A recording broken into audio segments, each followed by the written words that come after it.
Brave New World by Aldous Huxley.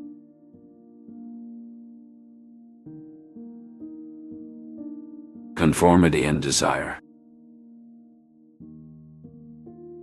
Lenina Crown sat in the conditioning center, surrounded by the hum of machinery and the gentle rattle of conveyor belts.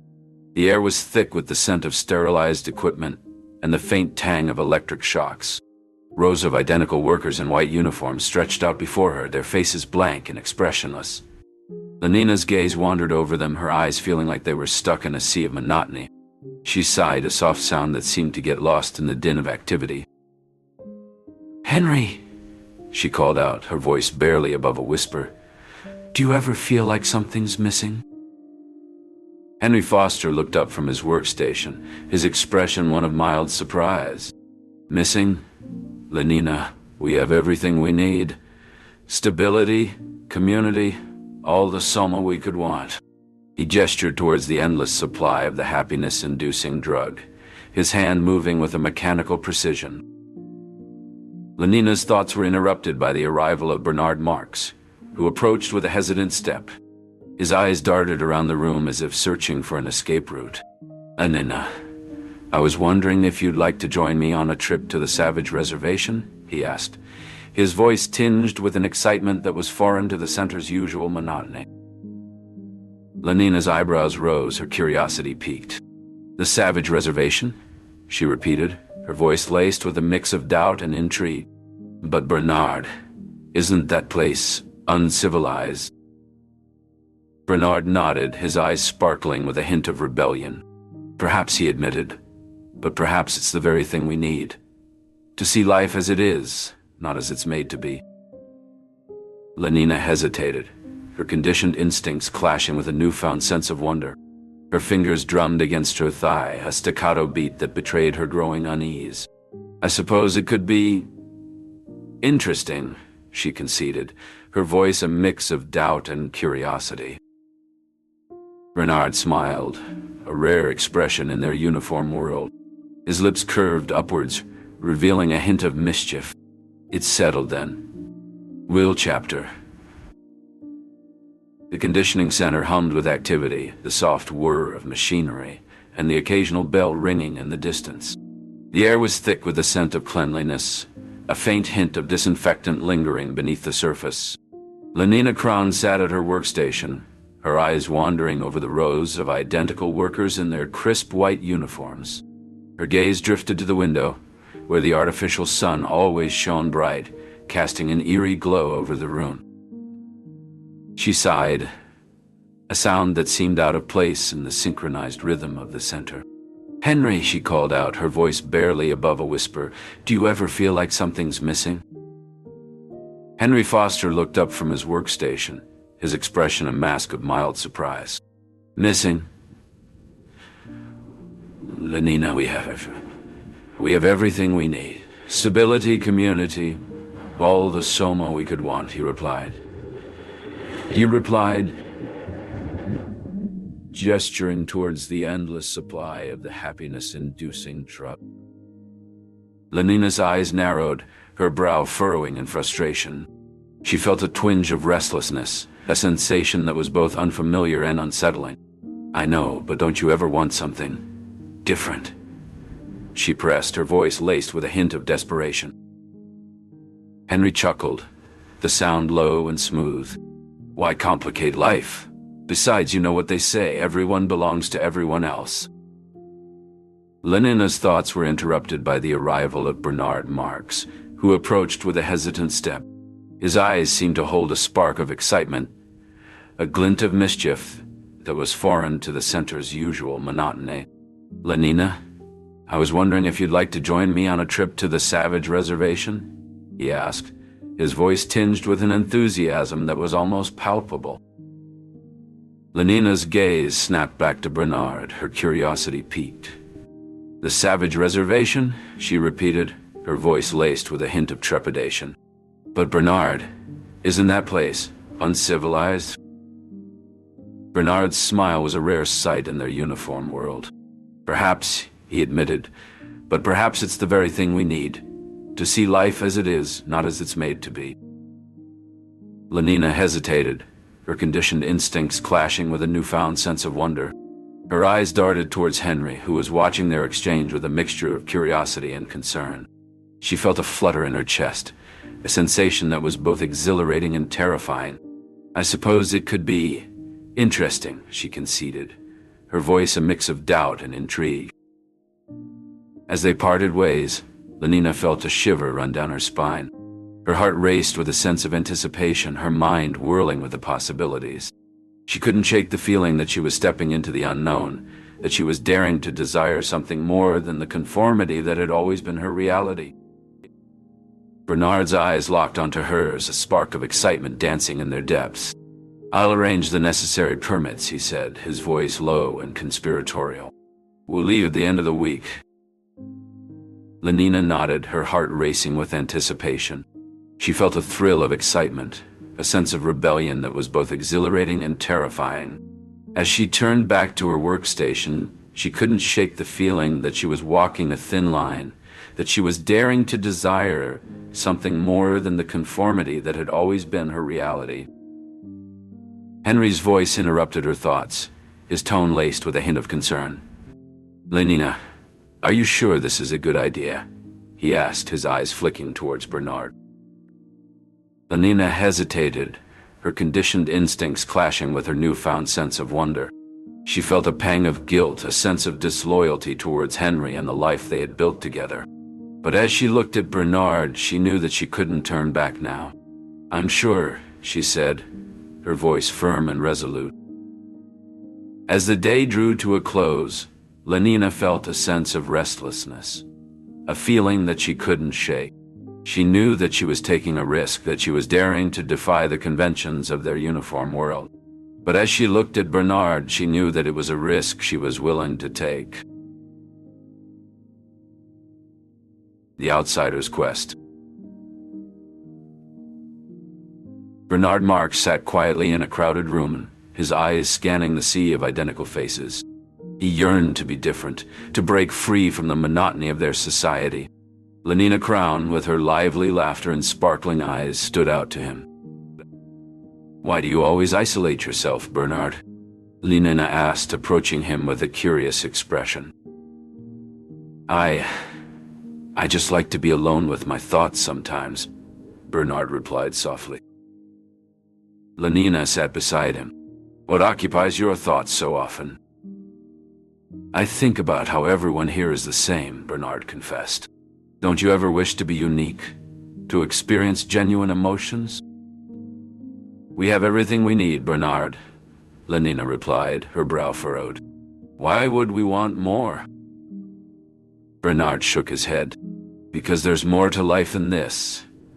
I want to feel passion, love, anger, sadness. I want to feel alive, Lenina." Lenina's eyes widened, a mix of emotions playing across her face. "What do you mean? We're supposed to be happy all the time." "No, we're not," Bernard said, his voice urgent. "We're conditioned to be content. But it's all a lie. I'm tired of pretending, and I want to show you the truth." Lenina's gaze met his, and she saw the determination in his eyes. "What truth?" Bernard took a deep breath. "The truth about our society, the world state. It's a lie, Lenina. We're not truly free. But there's a way to experience life beyond these constraints." Lenina's curiosity battled with her fear. "How?" she whispered. Bernard stood, taking Lenina's hand in his. "Come with me, and I'll show you."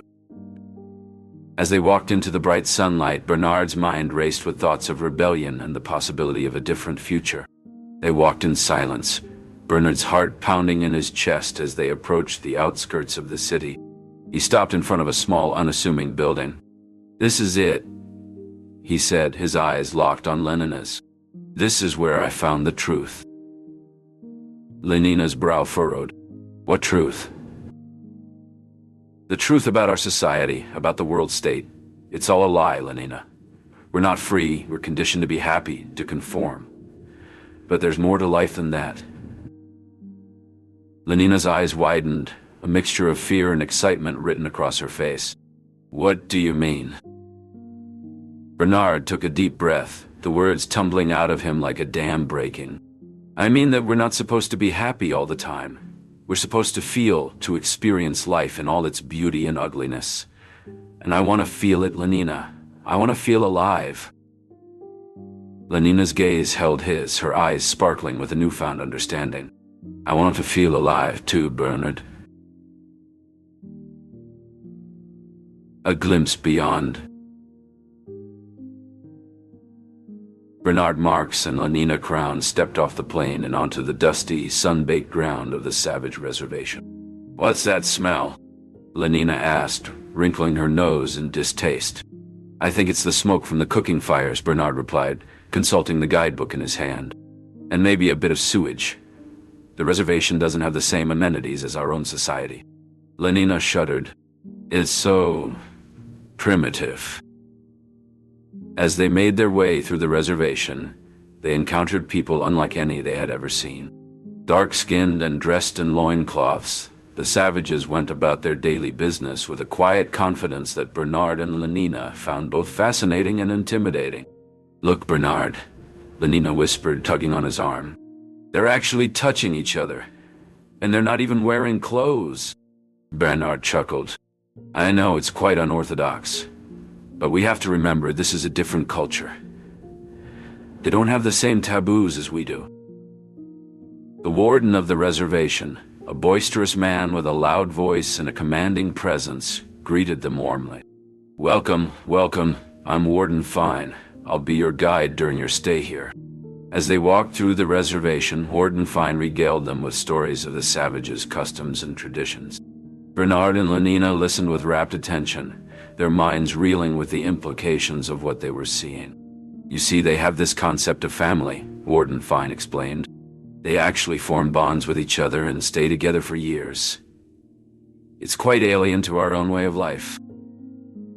Lenina looked horrified. But what about the Bokanovsky process? Don't they have, identical twins and all that? Warden Fine chuckled. Oh no, the savages don't have any of that. They reproduce the old-fashioned way. Bernard's eyes lit up with excitement. That's incredible. I've always wondered what it would be like to experience life without the constraints of conditioning. I never realized how sterile our own world is, Lenina said as they watched a group of children playing in the distance. Bernard nodded. Yes, we're so focused on efficiency and productivity, we forget what it means to be human. As the sun began to set, Bernard and Lenina reluctantly said their goodbyes to Warden Fine and boarded the plane. They were quiet on the flight, lost in their own thoughts and reflections. But as they stepped off the plane into the bright, sterile lights, Lenina turned to Bernard with a look of unease. I don't know, Bernard. I think I'm going to need some soma to process all of this. Bernard's face fell, but he nodded understandingly. I think we both could use a little escape, Lenina. As they walked away from the plane, Bernard couldn't help but wonder what other secrets lay hidden beyond the boundaries of their carefully controlled world. He thought about Helmholtz Watson, the famous writer who had been exiled to the Falkland Islands for his subversive ideas. Bernard had always been fascinated by Helmholtz's work, and he wondered what it would be like to meet him in person. As they walked through the crowded streets, Bernard and Lenina were stopped by a group of reporters, eager to get a scoop on their trip to the Savage Reservation. Bernard tried to brush them off, but Lenina was happy to oblige, regaling them with stories of the savages' strange customs and primitive way of life. Bernard watched her with a mixture of admiration and unease. He knew that Lenina was still reeling from the experience, trying to make sense of the unfamiliar emotions and sensations that had been stirred up by their visit. As they finally managed to shake off the reporters, Bernard took Lenina's arm, guiding her through the crowds. Let's get out of here, he said, his voice low and urgent. I need to think. Lenina nodded, her eyes still shining with excitement. Where do you want to go? My place, Bernard replied, his mind already racing ahead. I have some things I need to show you. They continued in silence, each lost in thought as the city's lights blurred past them. When they arrived, Bernard hesitated at the door, then ushered Lenina inside. The room was dimly lit, the walls lined with books and papers. "What is all this?" Lenina asked, her curiosity piqued. Bernard took a deep breath. "The truth," he said, "about our society, about the conditioning, about everything." He watched as Lenina's expression shifted from curiosity to concern, and he knew that what he was about to reveal could change everything. Uncovering secrets. Bernard Marx stood confidently in the director's office, ready to unveil a truth that would alter their fates. "Director, what I'm about to reveal will undoubtedly sway your decision," he declared, a sly grin forming on his lips. The director, intrigued, leaned in. "Proceed, Marx. You have my attention." At Bernard's signal, a woman stepped in, her attire ragged, a stark contrast to the sterile environment of the office. The room hushed as she approached the director, her gaze unwavering. "Tom Aiken," she uttered, her voice quivering with emotion. Recognition flashed across the director's face, followed by disbelief. "Linda," he gasped, his voice a mere whisper. Linda's eyes brimmed with tears as she extended her hand toward him. "You've forgotten me, haven't you?" she said, her tone heavy with sorrow. The director recoiled, disbelief etched on his face. "This can't be," he stammered. Bernard watched, a gleam of victory in his eyes.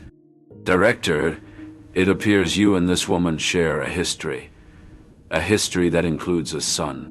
The revelation sent shockwaves through the room. The director's complexion reddened with shame. John, known as the Savage, fought his way to the front, his gaze locked on the director. "My father," he demanded, his voice a mix of rage and bewilderment. The director glanced at John, then turned and fled the room, abandoning all dignity. The sound of ridicule and scorn echoed behind him, sealing his public downfall. His career was irreparably damaged, his reputation in shambles. Bernard's calculated move had exposed secrets that would forever alter their lives. As the director disappeared from view, John's gaze remained fixed on the spot where he had stood, confusion and anger warring on his face. "My father," he repeated, as if trying to grasp the implications. Linda's eyes, brimming with tears, met her son's, but her expression was vacant, a result of years of soma-induced haze. Bernard's triumph was palpable. He had orchestrated this moment to elevate his own status, and it seemed to be working. The Savage's presence had already garnered him unprecedented attention from high-ranking officials, and this latest revelation would surely solidify his newfound importance.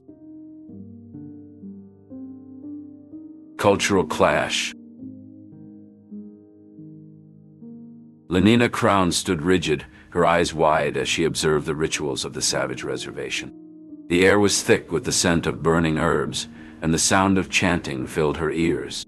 "Why do they live like this, Bernard?" she whispered, her voice barely audible over the rhythmic drumming. Bernard Marx, who had been watching the ceremony with a thoughtful expression, turned to her. "It's different, Lenina. They have their own way of understanding the world."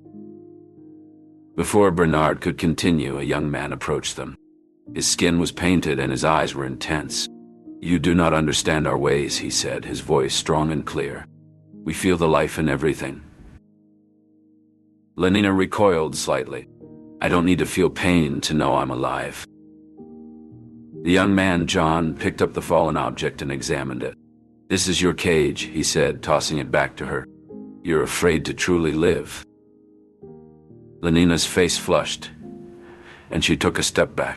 "That's not true," she protested. "We're happy." John's gaze pierced through her. "Content? You're living in a dream world where emotions are a threat to stability." The ceremony continued around them, the chanting growing louder, the drums beating faster. Lenina struggled to respond. I don't know what you're talking about." John's expression softened, and he reached out to her. "Come with me, Lenina. Let me show you what it means to be human."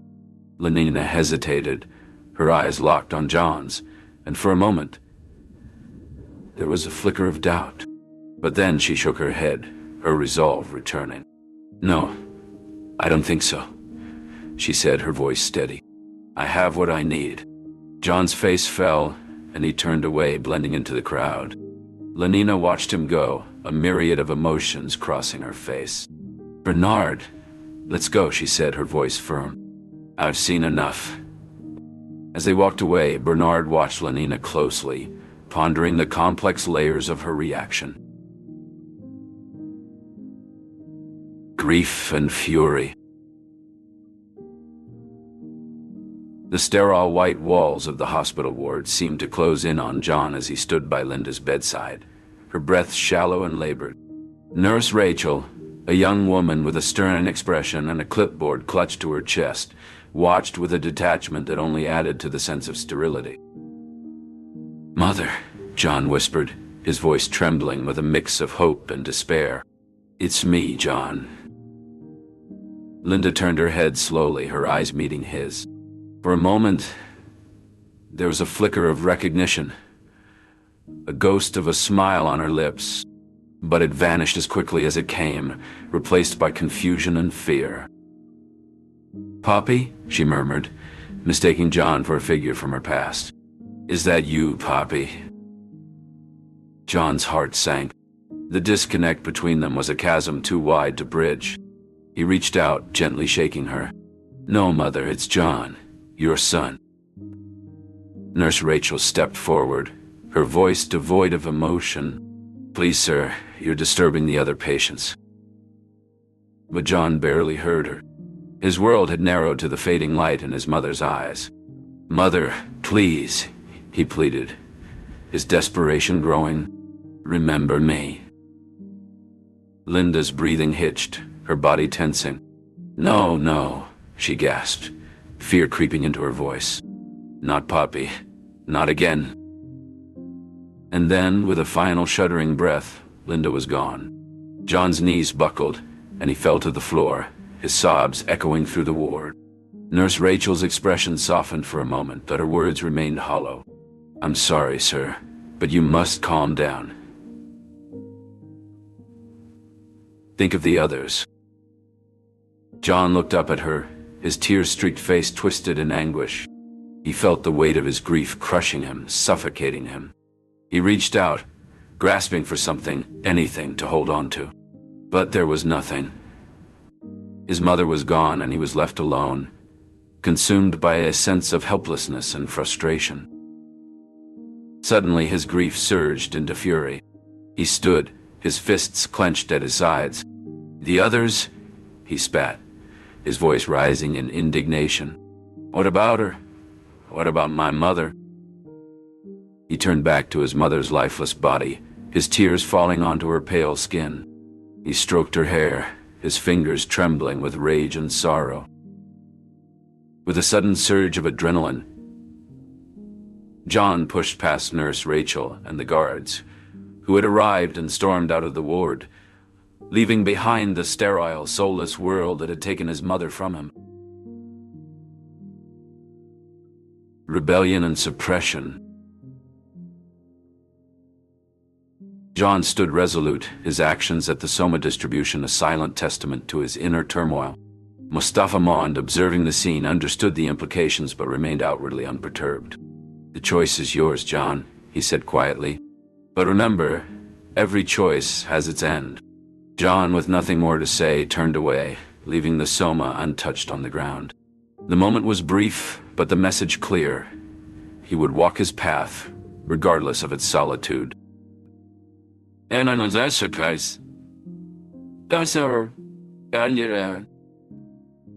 silence that followed was profound, a stark contrast to the chaos of moments before.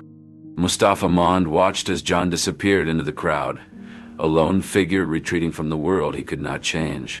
The Soma lay forgotten, a symbol of rebellion that went unnoticed by the conditioned masses. In the end, it was not a grand gesture that marked the day, but a quiet realization that freedom, in its truest form, was a personal journey, often walked alone.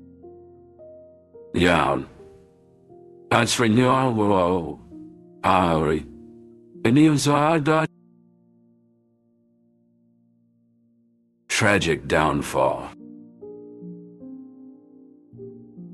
The sun had long set, and the night's darkness was a mere shadow compared to the turmoil within John's heart.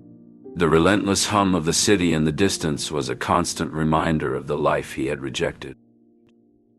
John stood alone, his figure silhouetted against the dim light of the moon, a whip of knotted cords in his hand. With each lash upon his back, he cried out, not in pain but in defiance. "I am not your puppet," he shouted into the void, his voice heavy with sorrow and anger. Lenina, her eyes wide with a mix of fear and fascination, watched from a safe distance. "John, please stop this madness," she pleaded, her voice barely above a whisper. But John was beyond reach, his mind a whirlwind of memories and emotions. "They think they can control us with their soma, their empty pleasures," he raged on, the cords striking his skin with a thud. "But I won't be dulled. I won't be one of their mindless drones." Bernard, who had followed Lenina, was paralyzed by the scene before him. He had never witnessed such raw emotion, such unbridled passion. It scared him, yet he couldn't look away. The night was suddenly pierced by the sound of footsteps. A group of reporters from the hourly radio, drawn by tales of the savage who had left London and now engaged in self-punishment, descended upon the scene like vultures to a carcass. Cameras flashed, capturing John's torment, broadcasting it to the world without a shred of decency.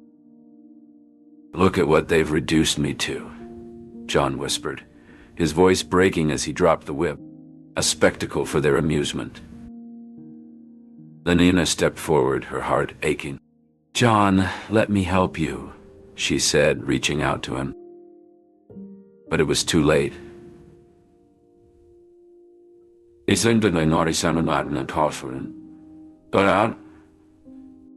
damage had been done, the world's prying eyes stripping him of the last shreds of his dignity. With a final look at the stars above, John made his choice. He would not live in a world where his pain was entertainment, where his suffering was a show. As he closed his eyes, surrendering to the darkness, a single tear escaped, a silent testament to the pain he had endured. Lenina rushed to his side, her heart breaking as she witnessed the despair in his eyes. "Why, John? Why did you have to leave us?" she whispered, her voice laced with grief. Bernard, shaken from his stupor, found his voice. "John, you sought freedom from the chains of our world. But in your quest, you forgot that true freedom lies not in isolation, but in embracing our shared humanity." He paused, his eyes flicking to the cameras that continued to roll, capturing every raw moment for the world to see. "They may have exploited your pain, but in doing so, they also showed the depths of your courage and the strength of your spirit." John managed a faint smile, his breath coming in ragged gasps. "Perhaps," he whispered, "my journey was not in vain. If my suffering can awaken others to the emptiness of a life without meaning, then let my story be a beacon for those seeking a different path." Lenina wept, her tears a mixture of sorrow and understanding. Bernard stood silently, his heart heavy with the weight of their loss. In that moment they knew that John's tragic downfall would forever be etched in their memories, a haunting reminder of the dangers of a world that stifled individuality and the beauty that could emerge from embracing one's true self. The media, their job done, began to disperse, their cameras turning to the next sensational story. But for those who remained, the impact of John's life and death would linger, a silent challenge to the status quo, a spark that might just ignite a fire of change. Their hearts heavy, Lenina and Bernard left the scene, carrying with them the indelible mark of John's spirit, a spirit that refused to be tamed by a world that demanded conformity at the cost of one's soul.